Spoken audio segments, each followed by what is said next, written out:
Tama, hindi ako mag-Ilocano. Para tayong mga nasisiraan, di ba? Pag napupuspos tayo ng banal na Espiritu. So, naramdaman ko yun. Sabi ko, ito yung church, sinara ko yung mga bintana. Bakala ko, kung may makakakita lang sa akin, anong mangyari kay Pasok na, yun, gano'n na. Diba yung mga identity natin, tino kung mga born again dito, kanina lang umiiyak, ngayon umingiti din naman mga palakpak.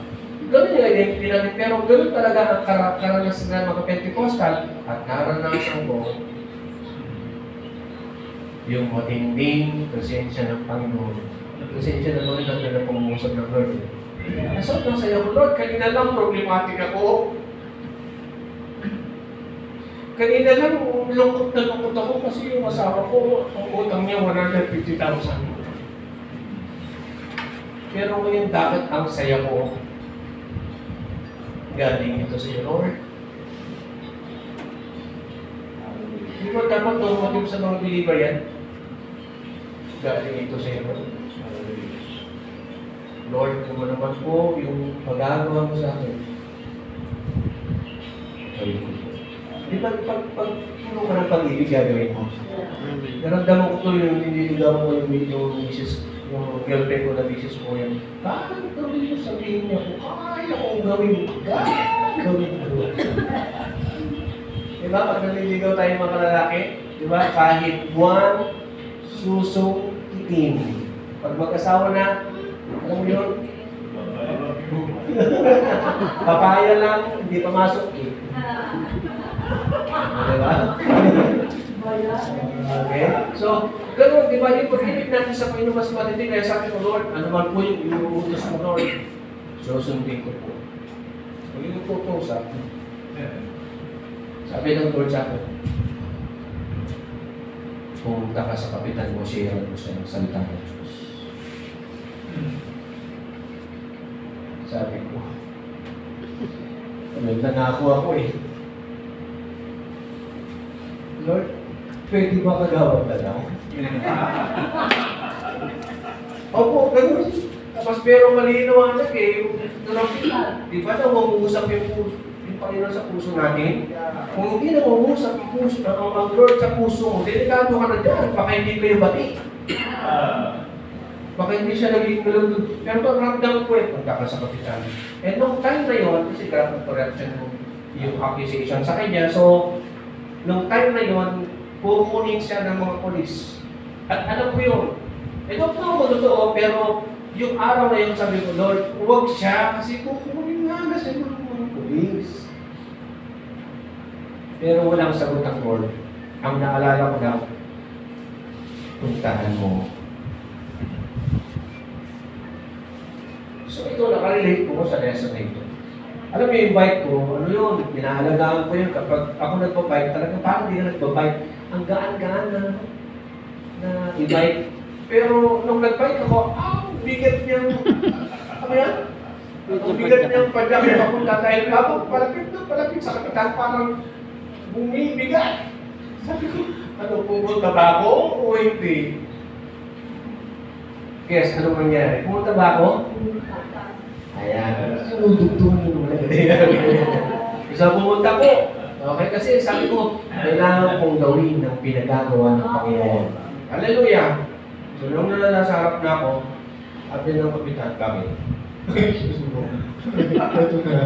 Eh, naghihirap eh, di ba? Ang galing ka mangarap sa pulpito, pero pagkarap mo na yung tao, ano? O, ganun.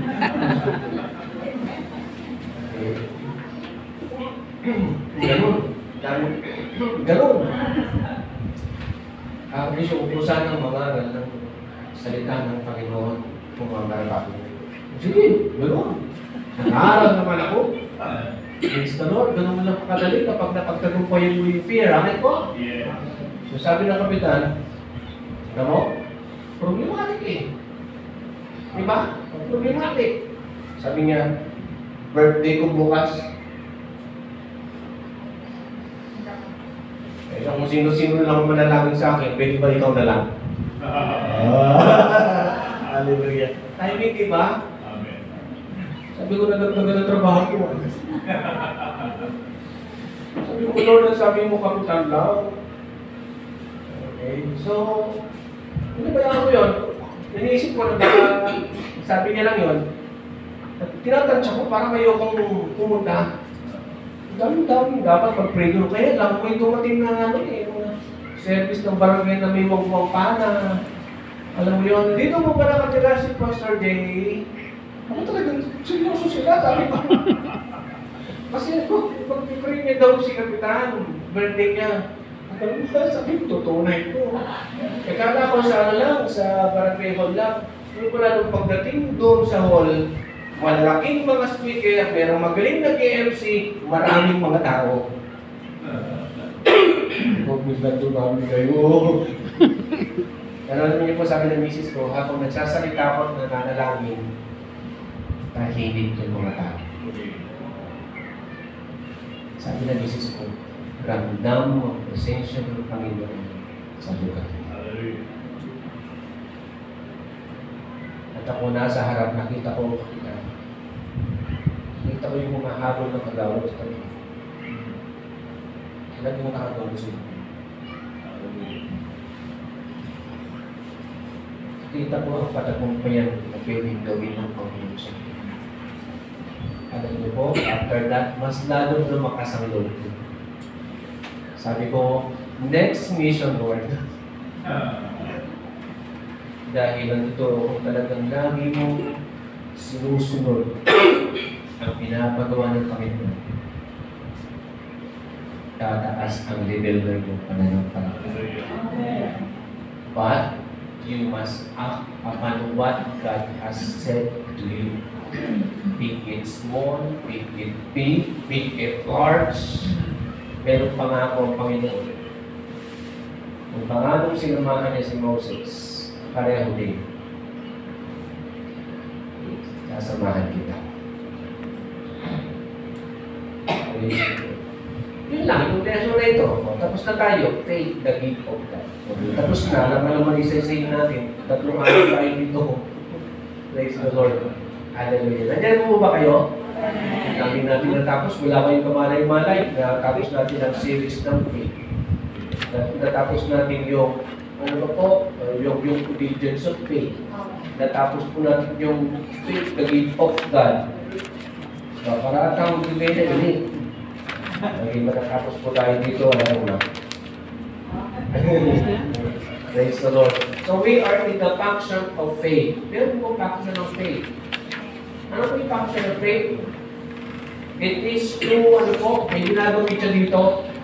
Ang trabaho po ng faith, hindi lang pananampalataya, susunod ka. Ang gusto ng Panginoon, merong mangyari.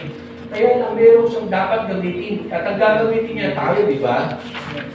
Nasabi po niya dito, faith function is to regain the heavenly ground.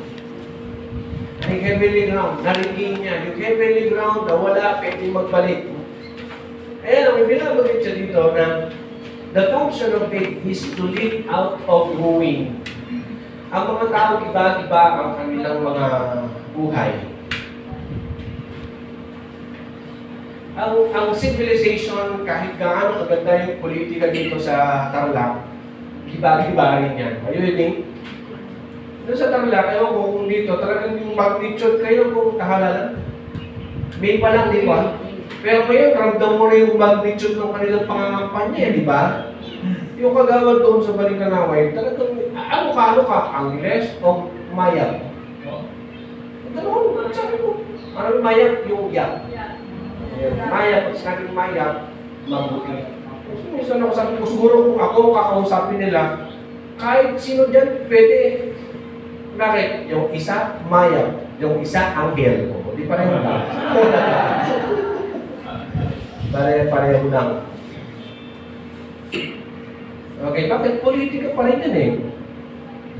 Bakit tayo napunta doon? Giba-giba ang church.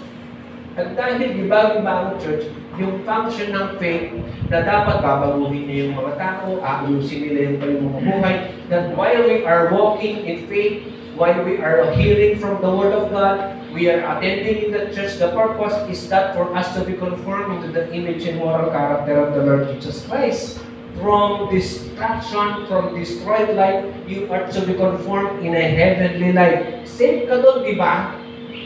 Nabanggit ko, kung hindi ako na-born again, ano yung buhay ko ngayon? At tayo nung una, giba-giba rin naman yung mga buhay natin, di ba? At dahil meron lumakad sa pananampalataya, yung series ng obedience sa faith, merong nag-obey, merong nag-respond sa call. At yung function ng faith, kung tutuusin, habang nakikinig ka ng salita ng Diyos, aayusin niyo yung karakter mo. So yung karakter natin, ganito, biglang aayusin bakit narinig mo yung salita ng Panginoon. Kaya nagmamadaling na ako sa barangay Balikanamay dahil parang gumigiba ng... Bakit? May mga matitigas ang puso na nag-refuse na magpatawad lang, di ba pwede? Lumayas ka na lang sa church. Alam mo yan? Yung bago na yung preacher ngayon, lumayas ka na lang church kung ayaw magpatawad. Bakit? Wala rin eh. Lumayas ka na lang sa church kung matigas ang puso mo. Kung ayaw mo magpapasakop sa pastor, hindi lumayas na. Dahil nandito po tayo, the Word of God is a hammer. Ang salita ng Diyos ay tabak na magkabila. Ang talim na ito ay suminusuot sa laman, sa buto, na pinaghihiwalay ang spirito at kaluluwa. Pero patalim, masakit ang salita ng Diyos. Kaya lang ngayon, yung salita ng Diyos, hindi na patalim, pamaypay na. Yayaman kayo. Diba? Pamaypay na. Kaya manaalala ko na yung may encounter ni Pastor Roland si Ann. Ayaw ko nang babanggitin. Ann. Kasi laging pagyaman, success yung tinuturo niya, nakaharap ng pastor natin. Sabi niya, Pastor, dapat pag-bumunta kay Starla, diwa ka mo eh. Makapunta na bumay sa diwa, talagang inirent nila ang diwa para magkaroon ng prosperity gospel na pangangarap. Sino ang gusto ng kotse? Mga born again naman ang matuto. Amen! Saluhin niyo ang kotse. Matingat kotse sasaluhin. Sasaluhin naman ito mga born again. Sino ang gusto niyo bahay? Aikling. Matingat bahay sasaluhin mo. Diba? Pero yung mga anak ni Satanas na mga ito na nagtuturo ng prosperity gospel, pag uwi nila, sila may kotse. Oo. Yung matinding offering nila, silang kukuha nun, mga anak ni Satanas. Kaya nung na-encounter ni Pastor Roland itong matinding preacher na ito, pag pumunta kayo sa Roland, dapat matitindi yung mga bulsa ninyo para kapag inuto nyo yung mga tao, makukuha nyo yung mga limpak-limpak na pera. Kaya niyo ba sabihin yun? Pero kailangan sabihin na sa preacher. Ang sabi niya, dalang-dalang lang natin magkita, Pastor Roland. Ganyan pang sasabihin mo sa akin. Sino magsasalita? Sabi naman. In this broken generation, na yung mga preacher na ito, sinisira nila yung buhay ng mga mananampalataya. Imbis na paayos, wawa sa akin ito ng buhay ng mga mananampalataya. Ang false teacher, kaya lang ang dapat gawin ng faith, ang function ng faith, ayusin yung buhay ng mga tao. Bakit hindi na babago yung buhay ng mga tao? Simple lang, mga kapatid. The message being preached today is not the message of the gospel. It's not the message of the Bible. It is the message of Satan. We are under apostasy. We don't know. May panganak na tayo sa apostasy. Alam natin, totoo. 1950s pa lang, pumasok na yung matinding deception eh. Nag-penetrate sa loob ng church at walang kamalay-malay. Yung mga kaborn again, na-born again ngayon, after bukas, o ngayon, bukas backslider na. Bakit? Wrong message na yung ituturo. Hindi sila lalago sa salita ng Diyos. Bakit? Maling pangangaral na. Sabi ng Diyos, sabi po ng Biblia, kayo ay magmithi o magutong ng salita ng Diyos na walang laya. Sabihin, magutong kayo ng salita ng Diyos. Kaya na yung salita ng Diyos na i-preach ngayon, may halo. Naramdaman niyo po ba? Ano yung halo? Positivism, success, leadership. Na makikita mo kung professional ka, Makikita mo ito, may Word of God, pero parang, tawag dito, yung inspirational lang. Na kahit pari pwede gawin. Halo, mix. At dahil mix, di ba sabi ng salita ng Diyos, gatas ng salita ng Diyos na walang daya, walang halo. Ito walang halo. Amen po? Bakit? Kahit na nasasaktan kayo, hindi nyo na-open eh. Eh di walang halo. Bakit? Igagayad ka ng salita ng Diyos kahit masaktan ka para tumigo ka. Tatakutin ka ng salita ng Diyos at kung hindi ginagamit ng preacher ang salita ng Diyos at nang bumula lang, baka hindi preacher yan o kaya nagkakasala siya sa harapan ng Panginoon. Bakit? Nasubukan ko na kayo mga aral laging bola lang, napatawa ko lang yung mga tao. Opo, pagkatapos nung wala na ako doon sa lugar, sabi ng Holy Spirit sa akin, hindi mo sinabi yung pinapasabi ko sa kanila. Nang bola ka lang, sikat ka sa lugar. Pero hindi mo sinabi yung tatatong sa dito. Dapat sana, ang salitang pananampalataya na mayroong salita ng Diyos, ito ang siyang magpe-penetrate o papasok sa kaluluwa ng mga tao para matakot sila sa Panginoon. Faith is the function of faith. It is to live out of ruin. Na yung mga ibang relasyon, aayusin niya. Dahil papangaral ng totoong lingkod ng Panginoon ng pagsisisi. Ipapangaral ng totoong lingkod ng Diyos ang tunay na pananampalataya. Ipapangaral ng lingkod ng Panginoon yung tunay na pagsisisi.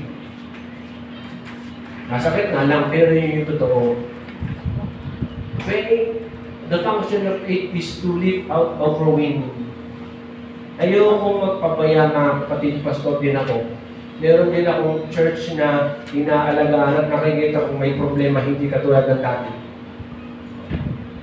Oo, may araw-araw, may nagpipray sa church. Meron nagpipray ng madaling araw, meron nagpipray ng tanghali, meron nagpipray ng gabi, meron nagpipray ng kahit alauna, meron nagpipray sa church. Pero ay hindi pa ako nasa-satisfied sa manangyayari. Matagal-tagal pa po ang laman. Kailangan kong sabihin ng totoo. Kasi ang function ng faith, kung talagang nag-ooperate ang faith sa loob ng church, magbabago yung buhay ng mga tao. Tatalikod sila sa kanilang mga kasalanan, matatakot sila sa Panginoon, and gradually, they are being conformed to the image and moral character of the Lord Jesus Christ. And as the Lord Jesus Christ is being manifested and portrayed to their lives, makikita ng mga tao yun. Revival yun. Kapag nakakita kami ng, di ba dati sinungaling ka? Eh ngayon, parang nakita ko tapat ko, di ba dati ang yabang-yabang mo? Bakit ngayon parang kang baba ng loob? Pero nakita ko yung dati, yung kilay mo lagi nakataas ngayon, yung kalahati na lang. Di ba? Nakikita ko yung pagbabago. Di ba ikaw parang ikaw tinaguro ang bagyo ng Baling Kalaway. May bagyo. Ito kasi yung tawag sa kanya, bagyo eh. Kasi sobrang hangin. Pero yung isa, aeroplano daw. Kakawawa ka naman kung tawagin kang aeroplano kasi sobrang taas daw ang lipad. Ayaw ko makipag-usap kasi aeroplano. Imagine natin yung mga katulad ng attitude ng mga ito, mga aeroplano, tapos makikita mo magbaba-baba ng loob ng dahil nakikinig sila ng salita ng Panginoon. Ito ang bunga ng pananampalataya. Kaya lang, nakakakita po ba tayo, kaya tayo nagtingin sa church? Hindi, magpakaredan po lang. Tignan mo sa church, baka gumagaling lang sa salita ng Diyos. Baka gumagaling lang sa Word of God. Ito nakakatakot eh, gumagaling sa Word of God, gumagaling sa homiletics, gumagaling sa homiletics. Ang daming mga text, mga theology, mga Satanology, mga demonology, mga eschatological ang kanilang pinag-aaralan, pero mga demonyo yung mga buhay nila. Siya na kayo, wala akong sabihin, dahil marami akong nakita. Ito sa Kapas, natuturo sila ng timeline. Kaya kung nakita ko yung mga buhay nila, sinilip ko, ang taas ng tingin nila sa sarili nila. Di ba sabi ni Jesus, I am meek and lowly. Pero ba, na dapat yung meek and lowly na kay Jesus, yung mababang loob, makikita sa mga mananampalataya. Amen. Kaya lang kung kayabangan ng nakikita nila sa iyo, that is not meek and lowly presented faith in the Bible. This evening, merong function ng faith na dapat mangyari sa loob ng church. Na kapag nangaral ng pastor, merong isang tao nasa likod at sasabihin niya, magbabago na ako, Lord. Ha? Magbabago na ako, Lord. Bakit? Yung pastor lumalakad sa katotohanan, lumalakad sa kabanalan. Alam niyo po, this time, ayokong magkamali. Kahit motibo ko, binabantayan ko po. Dahil kahit pa paano, pastor tayo, may influensya tayo, di ba? Paano ko nag-feel ang pastor? Tingnan niyo si James Water. Lord, I don't want to feel you, Lord. Ayoko kitang biguin, Panginoon.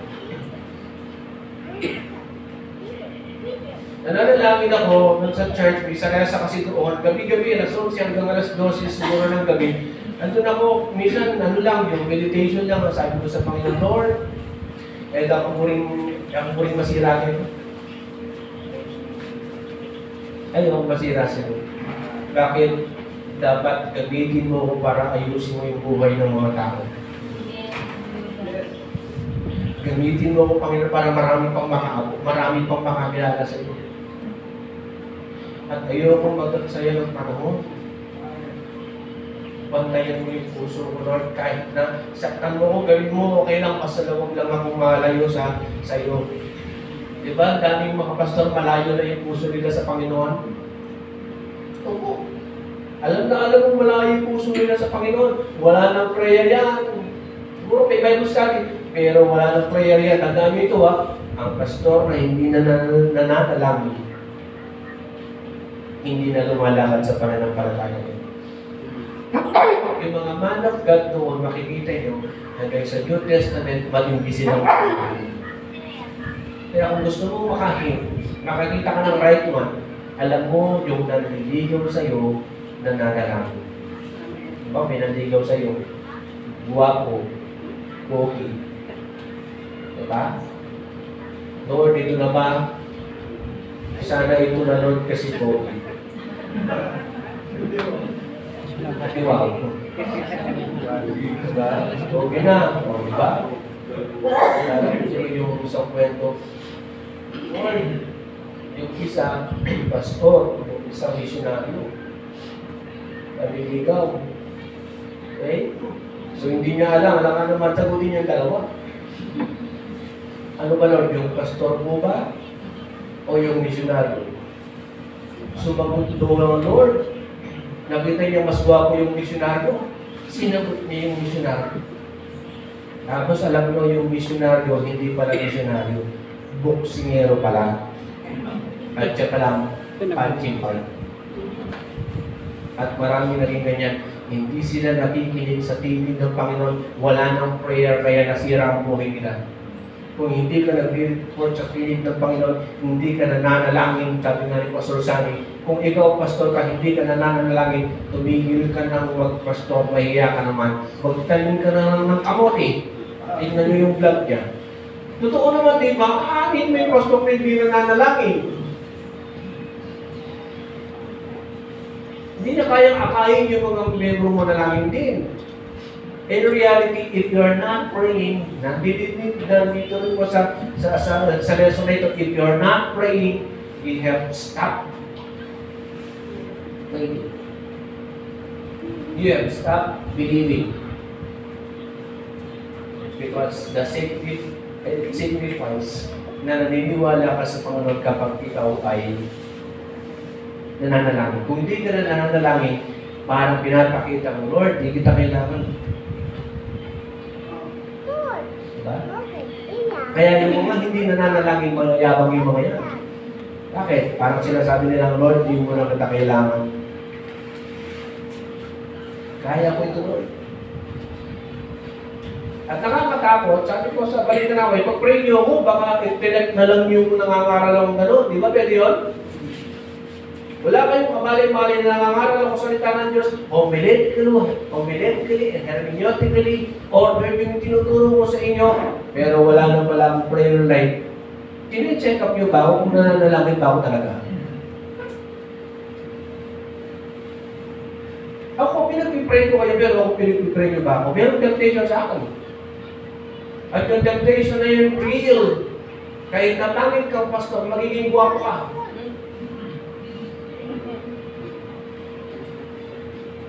Amen. Kahit sino meron temptation dito. At kapag bumagsak ang pastor, paano na? Hindi ba pwede dapat lumuluhod ka? Ngayon, si Pastor Jason po. Iiwas mo siya sa tukso. Gusto kong lesson, temptation Bakit? Lumusod ako. Kung talagang lumalakad ka sa pananampalataya, iiwasan mo ang tukso. Amen. Diba, merong tukso, layuan mo ako, di ba? Hindi, ikaw lalayo sa tukso. Faith is to live out of roaming. Yung iba-iba mong buhay, ayusin niya yan. Hanggang sa dumating ka sa point na, ganito na pala ako dati, punong-puno ng hatred yung puso ko. Di ba nabanggit ko sa inyo kanina? Sabi ko, pag lumaki ako, papatayin kita. Nasabi ko nga verbally eh. Pag tinagol ko, palagpaka ako. Totoo. Pero buti na lang, merong nangaral na salita ng Panginoon, yung pag-ibig sa puso ko, lumaki eh. Lumaki eh. Yung pito ko na yan, sabi niya, kung sino man ang dapat mong paniwalaan siya. Bakit nakita niyo yung pag-ibig na yun? Wala akong kahit konti mang hater sa puso ko ngayon. Meron sa akin malapit sa puso ko, dumating sa point na nangangaral ako, ayaw niya daw yung teaching na ganito, kaya kapag nangangaral ako, sabi niya, ganun. Sabi ko, ano kaya? Bakit ako? Dine-dirty face niya. Hindi, sabi ko, siguro nangati lang. Pero inulit kong tinignan siya. Gano'n na naman.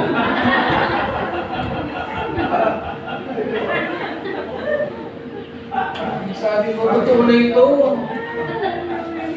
At lagi niya ginagawa. Tama manalo ka, hanapin siya naman ka. Pero alam niyo po, linagpasan ko po yun. Sabi ko, Lord, preacher ako, nangangaral ako ng forgiveness. Balik na naman tayo sa forgiveness. Talagang meron pinidilang Lord sa inyo. Linagpasan ko po yun. Ngayon, kahit nagagawin niyo ulit, tanggap ko na. Wala na po. Nung nakaraan, may nangyari, ginawa na naman niya, talagang gumawa siya ng pagkakataon para, alam niyo, pero naramdaman ko, 5 to 10 minutes lang yung masaktan ako. After that, nagdala ko yun. Gusto sabihin, lumalaki yung pag-ibig. Paano kung wala kang pag-ibig? Yung hatred, mawawasakin niya yung buhay mo. Eh, ang pananampalataya, nagtuturo ng forgiveness. Ang pananampalataya, lumalaki yung pag-ibig hanggang sa dumating ka sa uri ng buhay na katulad ni Jesus na nakatamo ng Panginoon. Ama, patawarin mo sila sapagkat hindi nila alam ang kanilang ginagawa. Totoo na sa puso ko ngayon yun. Walang biro. Natatakot ako na pagpakagantihan siya ng Lord. Sabi ko, please, Lord, please. Oo, at lagi niyang ginagawa, pero make a favor for her, please. Nakikiusap ko sa'yo. Malamit sa puso ko eh. Sabi ko, please make a favor for her, please. Huwag mong gawin. Kasi nung nangyari kay Moises, di ba? So, make a favor for her. Please, huwag mo siya sasaktan, please. Mahirap yung pinagdaanan niya.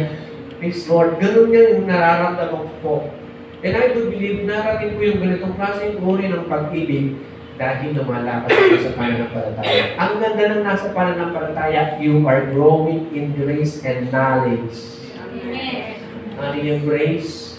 Love, joy, peace, patience, kindness, goodness, faithfulness, and temperance. These are the fruits of the Holy Spirit. Kaya lang yung fruits, hindi siya nag-i-enlarge ng instant. Pag instant, baka fake yan. Yes. Kakabigyan. Yung love, nag-grow yan ng paunti-unti. Yung kamatis o papaya o apple, hindi po yan instantly magiging apple. Dadaan yan sa proseso. Maraming mga insekto, maraming hahangin, babayuhin pa yan ng hangin, maraming magiging testing bago yan yung laki. Papunta doon sa pinakasukat niyang pagiging apple. Test ng Lord. Bago niya ayusin ang buhay mo, umakto ka muna sa pananampalataya. Amen. Umakto ka muna. Kung umakto, Lord, simple lang. Gawa ka ng masama, gawan mo ng mabuti. Ipag-pray pa. Diba sabi po ng Biblia? Okay, bless those who curse you. Bless those who are despitefully use you. O, nasa Biblia po yun. Ginagamit ka niya. Imagine na pinagtataksilang ka niya. Sa harapan mo, okay siya. Pero pag sa talikuran, sisiraan ka niya. Paano mo mamahalin? Sige nga, hindi mo magagawa yan by your own strength. Luluhod ka ngayon. At sasabihin mo, Lord, hindi ko kaya magpatawad. Pero lalakad ako sa pananampalataya. Bigyan mo ko ng kapasidad para magpatawad. Amen. Hindi ko kaya, pero kakayanin ko pa yung Holy Spirit. Kung ganito ang attitude mo, mapapansin mo yung pag-ibig mo sa tao, lumalaki yan. Hanggang sa kahit nagawin ka na naman ng masama, darating ang panahon, kaya mo nang i-tolerate. Bakit? Ito po ang lesson natin. The function of faith is to live out of knowing. Hindi ka mag-iiba dahil sa hatred na nararamdaman mo na yan. Ayusin ng Panginoon ang buhay mo by enlarging the love in your heart. Sigurado po ako dito dahil naranasan ko yun. Marami po akong traumatic na naranasan in the past. At iniisip ko, hindi ko sila mapapatawad. Pero ngayon po, pag-ibig po ko yun na nararamdaman ko. Sinasaksihan po ng Panginoon yung puso mo ngayon ko nagsasalita ko ng kasinungalingan. Wala po akong hatred na nararamdaman. Zero. Wala. Alam ng Lord. Bakit kaya? Sinikap po ng yung lingkod na lumakad doon sa pananampalataya. Ang paglakad sa pananampalataya at paglakad sa salita ng Diyos at paglakad sa banal na Espiritu, iisa lang. Di ba sabi ng Biblia? Walk in the Spirit and you shall not fulfill the lust of the flesh. So therefore, if you are not walking in the flesh, you are out of danger. Marami kayang ang ganda ng buhay, lumakad sa naman, ng babae, nasira yung buhay, di ba? Pero ikaw, hindi masisira yung buhay mo. Mapapaayos pa nga eh. Aayusin ng Lord ang buhay mo. You are being conformed into the image and moral character of the Lord Jesus Christ. I am in this stage because of the grace of God. And we are commanded every day to walk on that great grace. The fruit of the Holy Spirit. Iba yung gift, iba yung fruits. Yung gift, nasa sa'yo na yan. Ako, kahit nung backslider ako, kaya ko pa rin mangarap. Nandun pa rin yung gift. Ang daming mga gift. Gift of discernment, gift panghuhula, di Pastor? Maraming gift. Gift of writing, gift of the music. Hindi mawawala yung mga gift na ito. Pero ang sabi ni Apostol Pablo, ituturo ko sa inyo pinakakagaling-galingan. 1 Corinthians 12, nandun yung mga gifts. Pero ituturo ko sa inyo pinakamahusay pag-ibig. Na kapag lumago po tayo sa pag-ibig nito, talumpay ka, hindi kawawa sa amin ng Diablo, lalaya ka dyan. Nagharap kami ng tao, pumagal sa akin. Wala na akong maramdaman. Tapos ito siya po mismo yung humati sa akin. Hindi katapusan pala. At gagawin ko, Lord, i-work out ko pa yan. Sa mga kapatid ko, gumawa nga kayo ng set-up para makapunta siya sa bahay. Sige na, para sa akin sa'yo. May set-up. May planning na favor her. Ang gandang buhay nito, wala akong hito. Marami kayo nagkaka-cancer dahil puro sila ng hatred. Pero tayo, lumaya ka dyan. Kung talaga lumalaya ka sa pananampalataya, the function of faith is to live out all growing. Kakalisin ka ng Panginoon ng bilis ng oras na ba? Hindi nga tayo nagbabasa eh. Okay lang po. Merong isang demon possessed doon sa barangay Balikan. Demon possessed doon. Nabalitaan nila kung nagpapalayos yung demon. Ginawa naman nila akong Ghostbuster.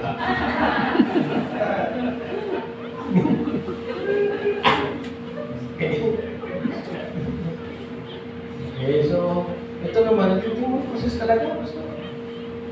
Paano man di matidimon proses? Di ba? Second point mo pa sa proseso. Dati, sobrang bait kasi ng asawa eh, na-depress. Sobrang bait. Gusto mo patayin mo. Okay? Sobrang bait.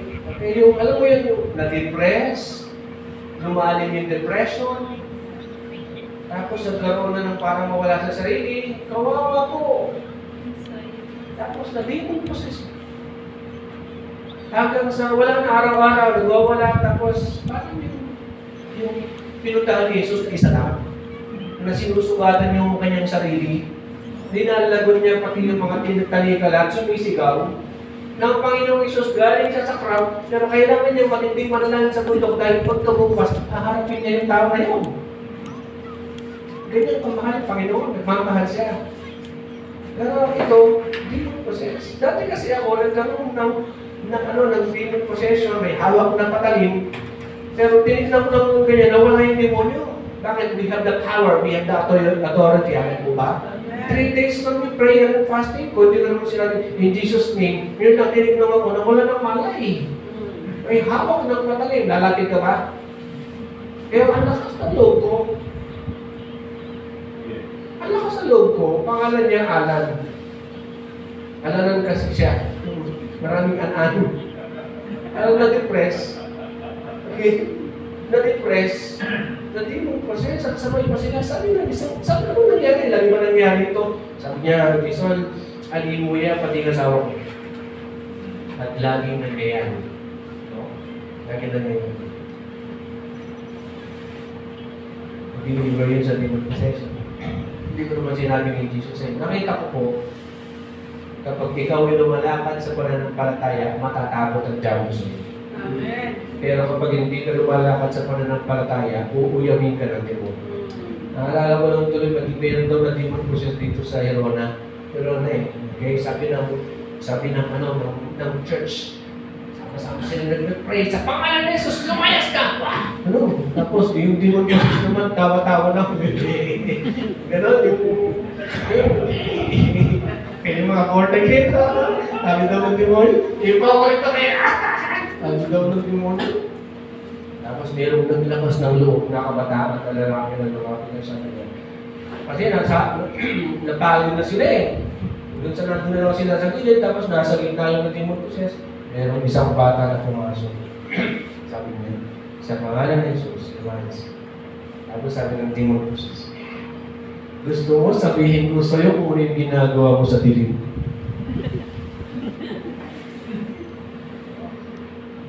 Lumayas. Hindi demonyo lumayas, lumayas yung kabataan.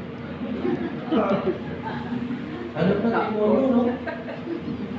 Gusto mo sabihin ko sa'yo kung ano yung ginagawa mo pag mag-isa ka lang mo. Alam mo na demonyo. Kaya kung ikaw lumalakad sa gilid, huwag mo palayasin ng demonyo. Hindi ka niya paniniwalaan.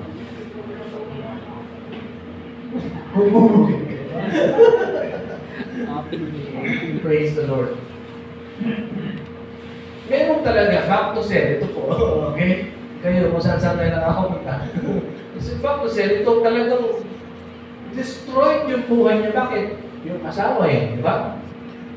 Ayoko nang ikwento, pero sobrang mabait yung asawa. Nakaka-stress kapag narinig ko yung mga kwento tungkol sa kanyang sams. Ayoko na, nakaka-depress dahil sobrang mabait ang asawa.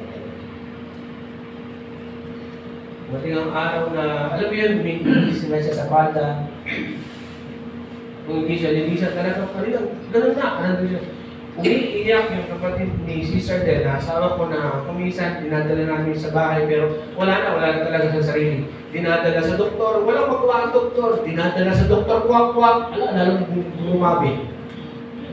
Alam mo yung doktor kwak, ha? Gano'n lang. Wala, laging grabe daw. Isang araw, kumatok po siya sa pintuan namin. Gano'n lang yun. Tapos si Sister Del naman, asawa ko. Pasok ka. Pumasok naman. Ganun po. Pumasok naman. Tapos, Sel, pag-pray na ka nito. Dadalangin kita. Alam mo, hindi mo possess. Kasi ako nananalangin ako, sumusuka siya. Opo, sumusuka. Tapos, pray pa rin, day to pray. Tapos, tumudo ulit. Tapos, ayoko tingnan eh. Pero, sabi ko, Panginoon, ganun. Kita ko eh.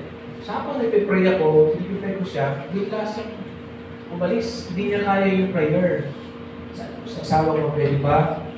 Mag-pray tayo ng isang oras pa. At kung pwede, i-extend natin yung prayer natin. No? Alam niyo po, walang magawa ang doktor. Kahit gamot, wala. Kahit yung doktor pong wala. Wala nang magawa yung mga tao. Tinanggap na lang ng mga tao na nandiyan siyang, yung lakad-lakad siya nang wala sa sarili. Wala. Kaya sabi ko sa asawa ko, alam niyo po pagkabukas magaling na siya. Nahihiya daw siyang lumabas dahil alam niya yung mangyayari sa kanya. And finally, naka-attend ko siya sa church. Maraming pusong naakay. Naakay niya sa Tis, naakay niya si Ling, naakay niya yung mga pamilya, naging maganda yung pagtutulong sa pamilya ng kanaway, nakita ng mga tao gumaling, tapos nangangaral siya ng simple lang. Sabi niya sa mag-wedding, magsisita. Ganun lang. Ganun lang kasi sinasabi niya, magsisita na po kasi yung Diyos. Ganun lang yung pangaral niya. Hindi siya orator na magsalita. Pero napakasimple lang nangangaral lang kanya ng magsisita. Ganun lang. Mapagbigay niya. Wala yan, pero mapagbigay. Destroy ang buhay niya. But because of walking in faith, pumayos po ang buhay niya. Nangyayari po sa Diyos yun. Iba-iba na yung buhay niya. Pero dahil sa mayroong mga Kristiyano lumalakad sa katotohanan, lumalakad sa pananampalataya, pumayos. Mga kapatid, ngayon po, hindi ako kontento sa nangyayari sa church namin. Hindi ako kontento. Siguro may nangyayari, in a sense. Siguro mas intro po yun kaysa noon. Pero hindi ito gusto kong mangyari talaga. I want revival. Amen po? Gusto kong meron mangyari at gusto kong magbayad ng presyo.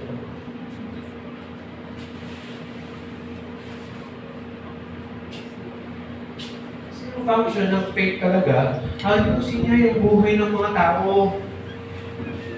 Ito dapat ang mangyari sa atin. Sino ang umaayos ang buhay dahil sa iyo? Baka dumadami lang yung alam natin, pero wala tayong nakakakay sa Panginoon. Discipleship is duplicating yourself to others.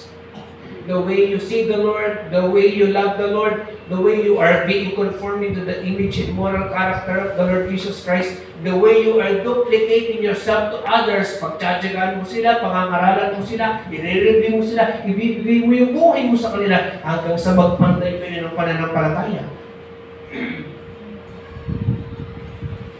Tinutulungan ko siya ng church.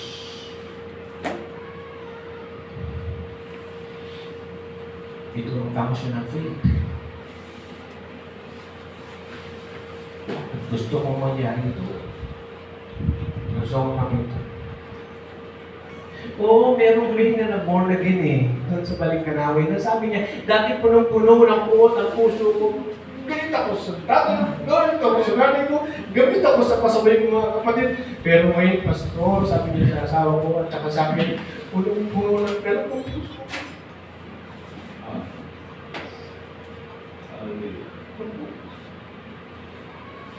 Nadaroon na ang pogi ng rito na umiiyak, bakit sila po ako ng tatay ko? Ang gulo. Tapos nung nag-asawa, lalong gulo. Pero nung nabuhaligin siya, kainan pa lang, hindi na po nabuhaligin siya hindi sa iyo. Kasama ko sana dito eh. 3 months na ba? Pero sabi niya, maggalak, maggalak ang puso ko sa iyo. Yung asawa niya, alam niyo yun, yung issue niya na alis ka na. Nakita ko, sabi ni Sister May, ito yung buhay na hinahanap ko. Sila ko yung sila ko, wali kayo sa mga po na mo in church. Sa Sabado, ikakasal ko na sila. Sabi niya, nakita ko yung buhay na hinahanap ko. Naku, pwede lang siyang magsalita, I was totally destroyed and devastated with my husband. Pero sabi niya, hindi ko na iiwan ito. Yung asawa niya na natanggal sa trabaho nung dahil merong issue. Pero driver kasi nung kukunin na naman, driver ka na naman uli, di ba? Pinababalik. Sabi ni Sister May, tsaka ng asawa niya, ayoko na. Bakit? Maraming naninigarilyo dyan, maraming nagiinom dyan, baka magbalik ako sa dati. Ayoko na yung trabaho na yan. Bakit? Kasama ni Brother Ranger eh. Dinidesire po niya, ibinibigay ni Brother Ranger yung buhay niya para sa tao ito. Kahit mahirap na, kung isang kahit na nagsasakripisyo tayo, okay lang, basta matibigay po natin yung buhay natin sa iba. Amen po ba? Because the function of faith is to live out of ruin. Iba-iba yung buhay ng mga tao, pero aayusin ng Panginoon by the Word of God. Pastor, dati na-offend ako sa iyo. Parang ganun. Kasi parang pinatatamaan mo ko. Kaya nakita ko po, umayos ako. Natakot ako sa Panginoon. Ito dapat madalas ang testimony sa Diyos. The function of faith is to live out of ruin. Pinapaulit-ulit lang natin dahil nandun yung pinaka-pintot ng ating pinag-aaralan. Ito dapat ang mangyari sa church.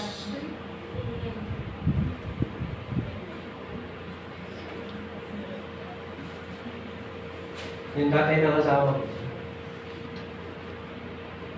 kinukwento sa akin ni Sister Del na ang hirap ng buhay nila nun dahil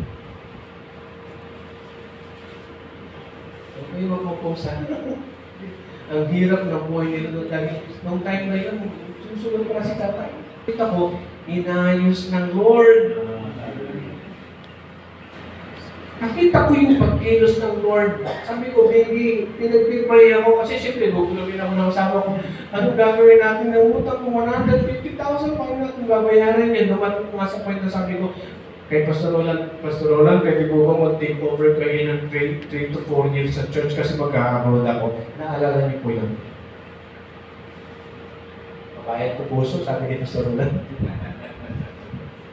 Pero sabi ni Pastor Roland sa akin, tandaan mo ito, maghintay ka lang, i-bless ka ni Lord. Pinanghawakan ko po yun dahil galing sa Panginoon. Pandemic na pandemic, binayaran ng Panginoon yung utang natin. At sumobra pa. Saan mo kumuha ng 150,000? Nakita ko yung pagkilos ng Panginoon. Pwede mo mawasak yung ministry mo sa Balikanaway, wala tumalay-malay yung mga miyembro ko na mag-abroad na pala si Pastor. Pero nakita ko yung pagkilos ng Panginoon. Totoo po ito. Kung talagang lumalakad ka sa pananampalataya, gagawin ng Panginoon yung part niya.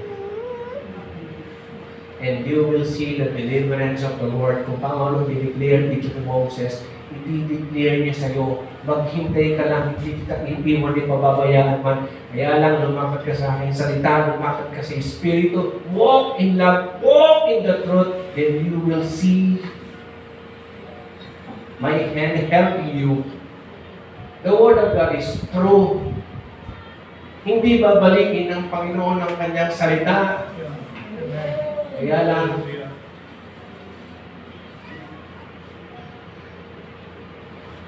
lumakad ka sa pananampalataya.